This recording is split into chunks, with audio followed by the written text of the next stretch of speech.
تقوی کی طرف جاتا ہے، رزگاری کی طرف جاتا ہے۔ یعنی یہ سب حضور کی اداؤں کا ایک مجموعہ ہے۔ نماز فرض تو اللہ رب العزت نے کی ہے، لیکن اس کے اندر جتنی بھی ادائیں ہیں، تکبیر تحریمہ سے لے کر سجدہ ہے، رکوع ہے، قیام ہے، اور پھر سلام کے ساتھ انسان جب نماز سے فارغ ہوتا ہے، فراغت حاصل کرتا ہے، تو یہ ساری کی ساری ادائیں جو ہیں یہ حضور علیہ الصلاۃ والسلام کی ہیں۔ تو نماز بھی حضور کی اداؤں کا صدقہ ہے۔ تو جب انسان حضور نبی مکرم صلی اللہ علیہ وآلہ وسلم کی ان چیزوں کی طرف توجہ کرتا ہے، نظر کرتا ہے، تو پھر حضور کی محبت پیدا ہوتی ہے، حضور کی الفت پیدا ہوتی ہے۔ اب اللہ رب العزت نے قرآن پاک میں بظاہر تو یہ ہے کہ ہماری جو سر کے ہمارے آنکھیں ہوتی ہیں، سر کی آنکھوں سے ہم دیکھتے ہیں، لیکن اللہ رب العزت نے قرآن پاک میں دل کی آنکھوں کا بھی تذکرہ فرمایا کہ ایک تو تمہاری ظاہری آنکھیں ہیں اور ایک تمہاری دل کی آنکھیں ہیں۔ تو جس شخص کی ظاہری آنکھیں موجود ہیں لیکن دل کی آنکھیں دیکھنے کی صلاحیت اس کے اندر موجود نہیں، تو اس کی بھی زندگی کا کوئی خاص معنی نہیں ہوتا۔ اور جس کی ظاہری آنکھیں بے شک موجود نہیں ہیں، لیکن اسے اللہ رب العزت نے دل کی روشنی اگر دی ہوئی ہے تو وہ زیادہ معنی رکھتی ہے بنسبت ظاہری آنکھوں کے۔ اور ظاہر کی آنکھیں بھی روشن ہوں، دل کی آنکھیں بھی روشن ہوں، تو پھر کمال اور ہی ہوتا ہے انسان کے اندر۔ جیسے ایک محاورہ بولا جاتا ہے کہ اللہ رب العزت ہمارے دلوں کو روشن فرمائے، تو یہ دلوں کو روشن فرمانے سے مراد یہ ہے کہ اللہ رب العزت ہمیں دل کی آنکھیں جو ہیں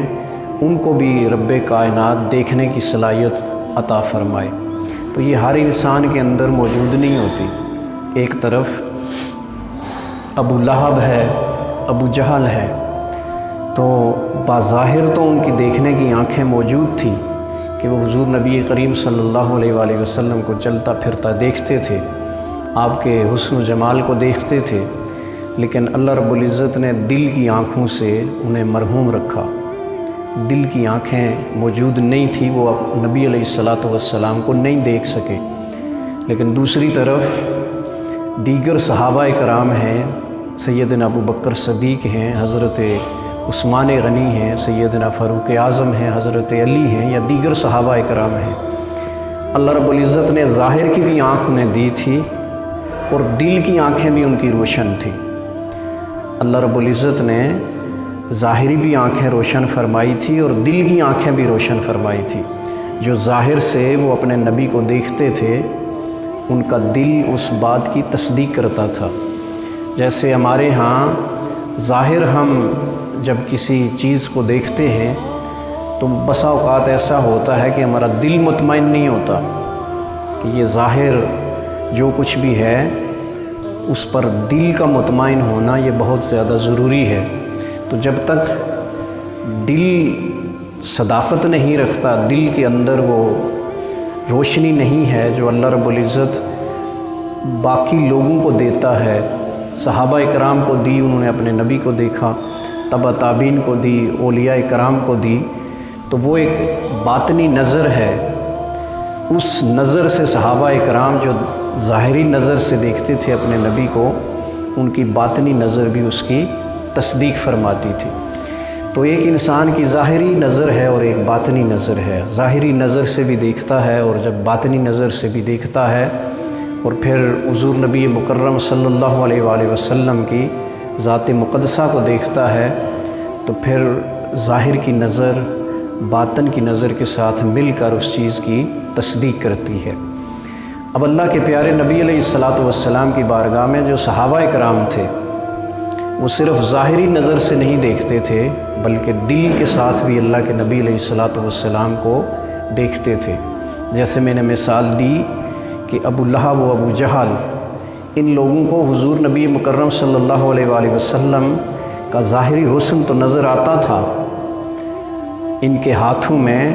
اگر اللہ کے پیارے نبی ارشاد فرماتے تو ان کے ہاتھوں کے اندر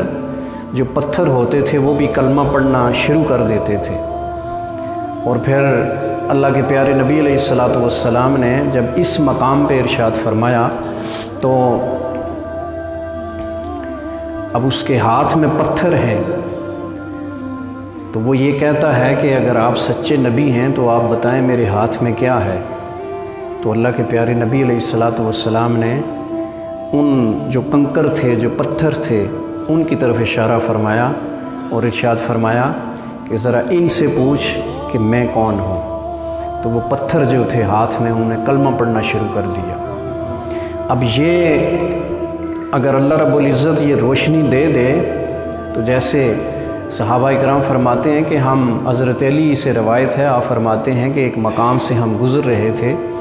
اللہ کے پیارے نبی علیہ الصلاۃ والسلام کے ساتھ، تو ایک وادی سے گزرے تو ایک وادی کے اندر ایک پتھر اللہ کے نبی پر صلاۃ و سلام پڑھ رہا تھا، سلام بھیجا اس نے۔ تو حضرت علی سے اللہ کے پیارے نبی علیہ الصلاۃ والسلام نے ارشاد فرمایا کہ علی جانتے ہو کہ یہ جو پتھر ہے یہ مجھ پہ سلام بھیج رہا ہے۔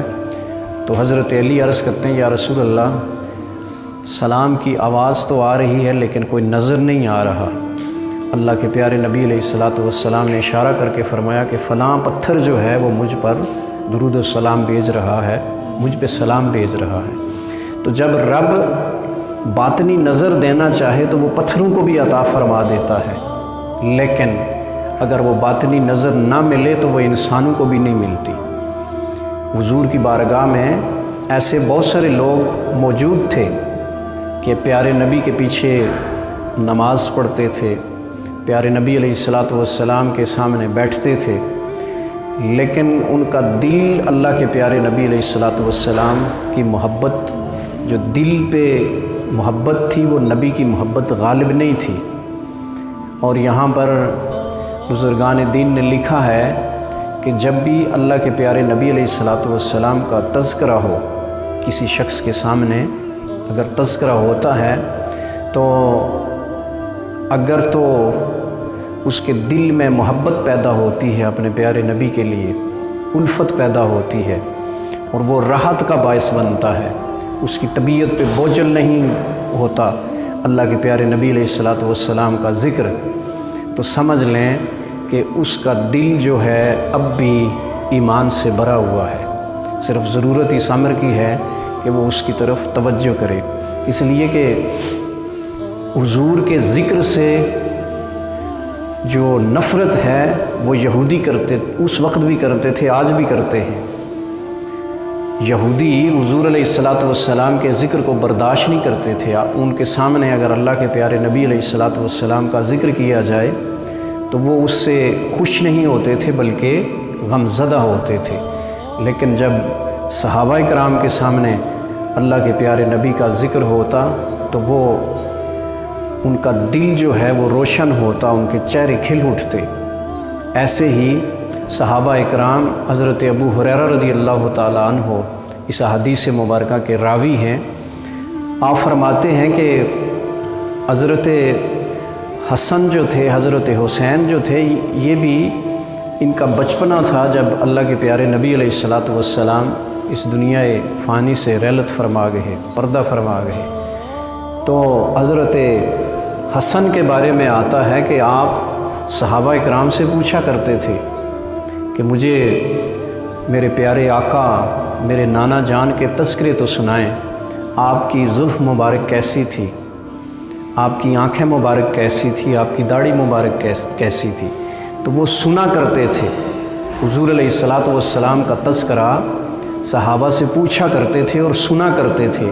کہ مجھے میرے نبی کا تذکرہ سنایا جائے، مجھے میرے نبی کا بظاہر جو حسن تھا آپ کا، اس کا تذکرہ سنایا جائے۔ تو صحابہ کرام کی زندگی کا